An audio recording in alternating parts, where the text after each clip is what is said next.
What's going on, workforce? Brian here. Chris here. And I just had an awesome experience as a tank. This is a great post. Chris, let's go ahead and dive right in. And as we cover it, I just want to say, as the video transitions before we start reading the post, Chris is live on Twitch right now. So after this video, guys, go hang out with him on Twitch. We really appreciate the support. Just if you just got a lurk, that's all we need. Chris, how was your tanking experience? Let's dive into this post. This started to sum up in its own way, parallel experience, the experience I had making the move to tanking in 14. Yeah. Obviously, that was back in Stormblood, so things are a little different now, but definitely it's a surprisingly wonderful experience. So just try it, guys. So I just had an awesome experience as a tank. The first time I really felt, oh my goodness, I love tanking and feel awesome. And now I need to briefly talk about it. My only question is, like, why are they not tanking right now? I'm not 100% sure people will care, but I'm sitting here, heart thumping, hands shaking, because I just had the fight of my life. I feel I have to talk about it. I've had those fights, you know? It's good. Yeah, it's good. I haven't really liked tanking in the game up until now. I ran as a Dragoon through the story and loved it. Oh, floor tanks everywhere rejoice. At 80, I figured I should try to level up a tank, mainly so I can have a class to run some solo content. So I picked a Paladin. Not a bad choice. Possibly the tankiest of tanks. Yes, absolutely. Like the summary of all tanking is best summed up by a Paladin. It's not my favorite tank, but they are the most tanky of tanking. It's a lot of stress. People wanting you to pull more, pull less, hold aggro on everything, be amazing, etc. A lot of the time, I really don't want that level of responsibility. I'd rather hang back and do as much damage as possible. Hence the dragon. Meter, just whatever amount of damage feels right. You just just put the number in your head and be like, number one. I think I'm crushing it. Running the Keeper of the Lake tonight as part of leveling up. And after the final boss, I'm buzzing. It's a tough fight, especially with two people who'd never run it before. Mm-hmm. It does not go well. People start dropping and getting rezzed, barely dancing through the mechanics, learning them on the fly. Healers doing their best, healing and bringing people back. Second Mirage Dragon, 10% left. And the healer and 2 DPS go down. I just start dancing, blasting all my cooldowns, hitting all my attacks, dodging any attack possible. I get him down, breathe temporarily, because now I'm all on my own against goddamn Stormer. Weaving, dancing, dodging, no heal abilities, low health. And I know he's all AoE abilities. So it's just a case of making sure I have perfect feet, but I don't let that big boy land a single hit on me. No, not that big boy. Or that Dragonly Ghost down. Easily the best I've ever felt playing Final Fantasy XIV. It's hard to explain, but I felt like a proper warrior of light. Facing the dragon down on my own. Corpses of my allies behind me. And it's just made me fall utterly in love with tanking too. Final Fantasy XIV is such an incredible game. I can't think of another MMO I played that I can generate that level of blood flow.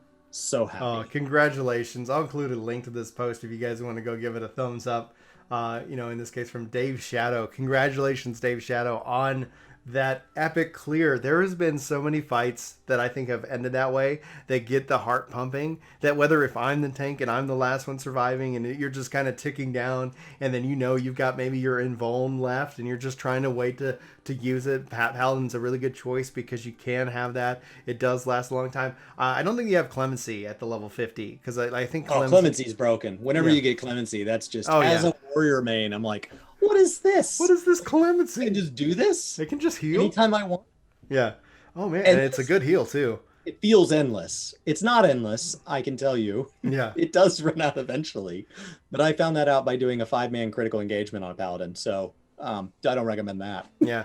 I think the best thing about this is that it's when that connects. One of the cool things about his story right here is, first and foremost, taking a Dragoon to level 80. He's going to have experienced a lot of these fights. That helps take away some of that, kind of fear, right? We have a video talking about kind of like afraid of tanking.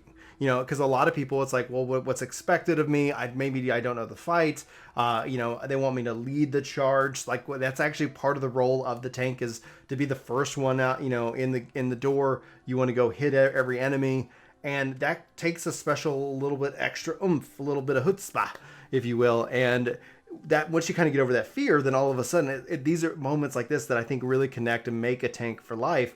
But it also helps that in this case, like he went and he's learned the fights through, and he's seen them through Dragoon. So even if he doesn't have an intense memory of like what a tank buster is that he needs to know, he knows enough that it's like, oh, I've seen this fight. I know I need to take out these dragons. I know I need to do these things. And he's able to also then teach. And I think that experience of also being kind of fresh in that regards and playing with new players probably made the overall experience pretty decent. And even though your party went down, you pulled it together. Like, how exciting must the whole group have been, being like, man, how awesome is that? Like, oh, that's a paladin. Paladins can do that. They can survive that kind of stuff. How cool is it? I would recommend, though, if you like paladin, maybe check out Gunbreaker when you unlock it at level 60, which I think you already have, but it's good to kind of get a good feel for all that's like 9,000 additional cooldowns. I don't know if it's actually more, but it feels like more. Mm-hmm. Gunbreaker feels like cooldowns for days. Yeah, and then if you really like feeling like a tank is the warrior of light, might I suggest the actual warrior, because fell cleaving is just this huge rewarding, just slam the axe over and over, and then you've got AoE decimate, but compared to paladin, like it is like your AoE threat generator is cone based instead of being round, and so like there's some additional movement there, but yeah, I think tanking has made me re-enjoy games from another light. I played ranged DPS and healer for a huge number of years, mostly because I had weaker hardware. Mm-hmm. And so weaker hardware, standing in the back, not standing on top of other people, meant that if an AoE was targeting a random party member, it wasn't going to stack on me, right? If it targets a melee DPS, all melee have to scatter, or at least that person has to drag it out. But if it's like a true bomb type mechanic and it drops on them, they all have to move and they have to rotate with the boss. And it always felt like a lot going on, and it's all right up in your face. Because as a tank, you get a whole face full of boss crotch and a lot of stuff. Yeah. And like as a ranged, you just get to sit back and you can kind of see the whole thing unfold. And so that's always been something I had gravitated to until midway through Stormblood, when you guys, the community, talked me into tanking. And so like very similar to this, it just like, it felt good. And then it felt better. And then like I did my first, like Tsukuyomi was my first trial fight as a tank, and is one of my favorite trial fights in all of 14. And it's possible not because of Tsukuyomi. It may have nothing to do with that fight. It may have nothing to do with them. It is entirely due to like it was the first one I tanked. Mm-hmm. And there's this like connection with it that I've had with fights since then, where like when I see, as we get to the final stages of the Eden fights, you start to kind of refer back to other raids, and you see callbacks to other previous mechanics, callbacks to previous encounters we've been in. And not only is like there's like a lore-based memory there if you're kind of into the narrative side of this game, but like if you know the mechanics from the other fights, it feels really good to see an indicator of where this callback is coming from and go, I bet I know what that shape is. Mm-hmm. I bet I know what that AoE is, or what I have to do in the upcoming phase. And like I didn't notice it. As a healer, I was just responding. I was just always responding. So like another moment, like to kind of pivot off of what Dave here is talking about, is that, like if you're thinking like what would be a moment outside of tanking that you kind of have that thrill of kind of helping preserve the fight. I think from a DPS, like if I'm able to hold aggro, survive, and allow the healer to res like the tank in those situations, like that could be something that I would say would be one of those moments where it's like, wow, like I can't believe that happened. And that's managing cooldowns, having a potion, just doing whatever you can to keep the group together. Because one of the things that I think highlights is that, man, I wish the tank had a res. Or man, I wish there was like some other way. I don't know. That's part of what makes healers feel so freaking valuable. But isn't that also why people that hate healer healers? triple limit break when they're the only one left? Yeah. Oh, that dude. has to be their moment. That's the moment, like because that's this. When you connect that with them coming back and winning, right? Because it's like, oh yeah, oh I'm alive, limit break. Especially when it goes off, like right as something hits them. It goes off. They immediately after die, and the party comes back and clears it. Yeah, somebody reses you at that point, and you're just like, yes. So good.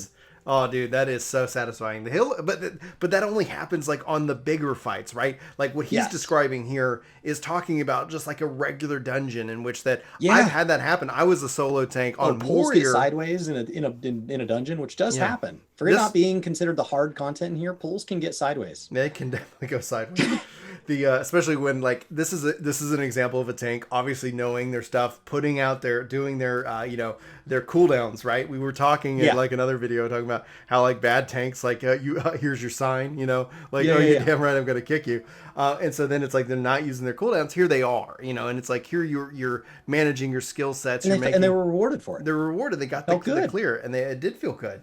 And then it's like, man, like how that it feels good when, especially when you're like, oh, I still have my invulnerable. Oh, I can even heal myself somewhat, boom. And then you just start pairing that together and pairing that together and pairing that together. And then it just, and then you win. And you're like, did that just happen? Like, because especially for myself, when I've been the guy who gets knocked out and I feel so bad, I feel horrible. Like I let him down. I let everybody down. We're going to fail this run.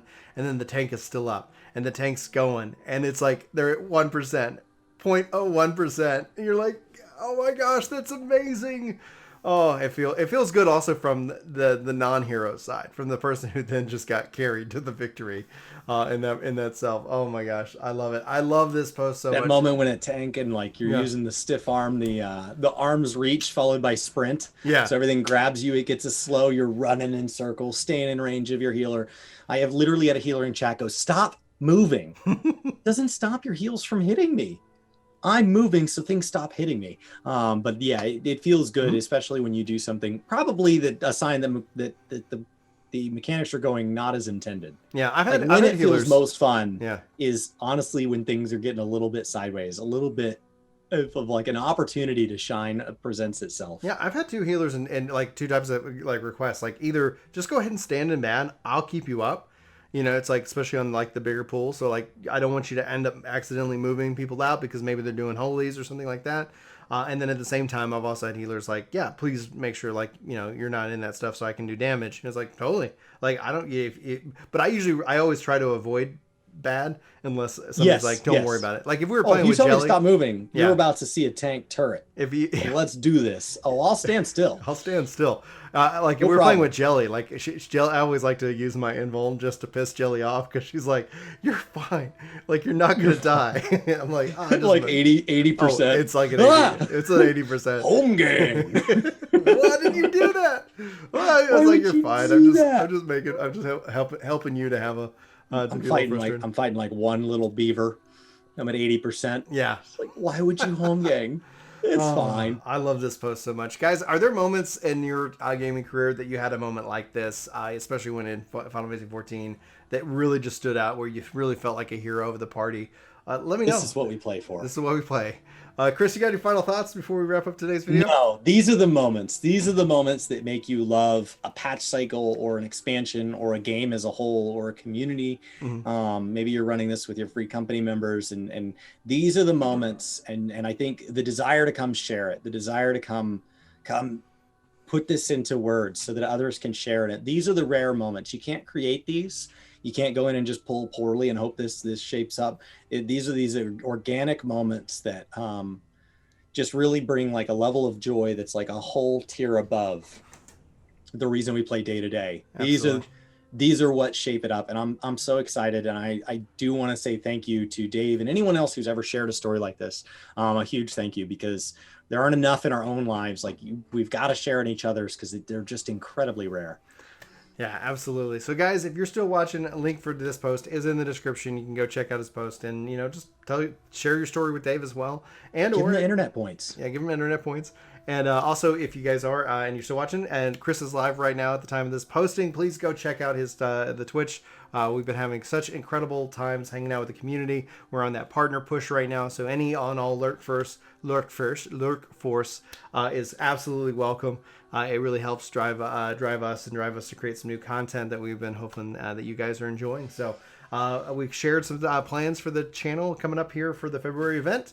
We'll have a kind of probably a dedicated post going up closer to the event detailing out when you guys can expect and how you can participate. But yeah, that's going to be it for today's video, guys. For Work to Game, my name is Brian. My name is Chris. Thanks so much for watching. We hope you have a fantastic day. Take care.